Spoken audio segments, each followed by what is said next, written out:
All right, here we go, everybody, with the forecast. It is 5:12 on Saturday morning, and a very similar start to what we've seen recently, and that means kind of this faint haze that's out on the horizon. Conditions are fairly calm, getting a couple breezes, light and variable from time to time around the region. But I'll tell you what, it's going to become a much windier episode as we go early this coming week, as a large storm system will be passing through the Great Lakes, bringing about a fair amount of rainfall starting overnight tonight, and that'll go through Sunday right on into Monday morning before switching us over to snow showers later Monday and into Tuesday. We'll have more on that to come. 43 degrees or thereabouts by later this afternoon. Yesterday, we got relegated to the upper 30s, so we will tack on several more, I do think, by later today.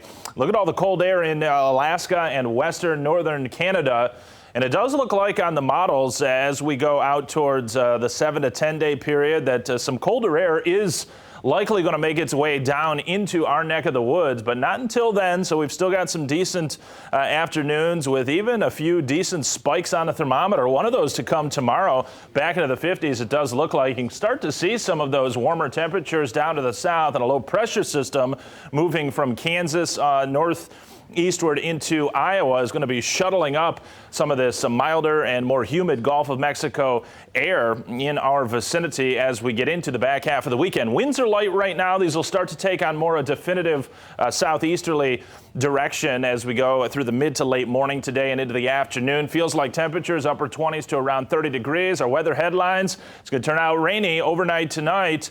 Start the day very wet on Sunday. We'll begin to taper that down to some drizzle in the afternoon, but a secondary wave of moisture, as I talked about yesterday morning, does come in on Sunday evening. That'll end Monday morning. We'll switch over to a few rain and snow showers Monday afternoon, but it's overnight into Tuesday morning when snow showers may accumulate a couple inches. So that could be a time step to really keep an eye on. South winds, though, taking those temperatures tomorrow into the mid to upper 50s. Still possible. Some locations closer to Indiana could, in fact, hit 60 degrees there about 36 hours from now. The radar showing a couple sprinkles flirting with our southern southwesternmost sections, but I do believe that is Virgo. We've got a lot of low-level dry air still in place. Having said that, not very optimistic about sunshine now for today, so mostly cloudy skies are likely to be locked in. High and mid-level clouds this morning. Those will be lowering and thickening this afternoon. Watch the round of moisture gathering, though. A big area of rainfall out in the central states, slowly starting to work closer. This is 11:30 on the time code tonight. You see all the isobars, too. This system will be kicking up our winds later tonight, but especially by early next work week, as that low pressure center out over southern Minnesota, denoted by that closed isobar, starts to occlude and move to the northeast with time, and eventually wrapping down some colder air on its backhand side.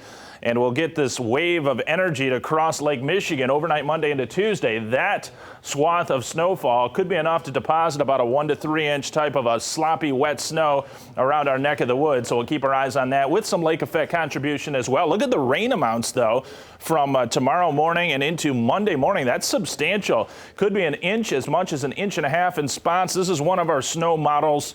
And keep in mind, the ground is warm now from all these mild days, so I think we'll lose some of that to melting, but could be an inch or two, maybe 3 in spots by early Tuesday. It does get milder thereafter, though. Thursday and Friday into the 40s. Probably a cool down, though. We'll talk more about that as we get into week 2. We'll check that forecast in just a bit. All right, Anthony, thank you. Remember, you can always get your latest local forecast on the Fox 17 weather app. You can download that through the Google Play and the Apple App Stores. You can also always hear your top local stories on your Amazon Echo device. Just look for your Fox 17 flash briefings. Well, right.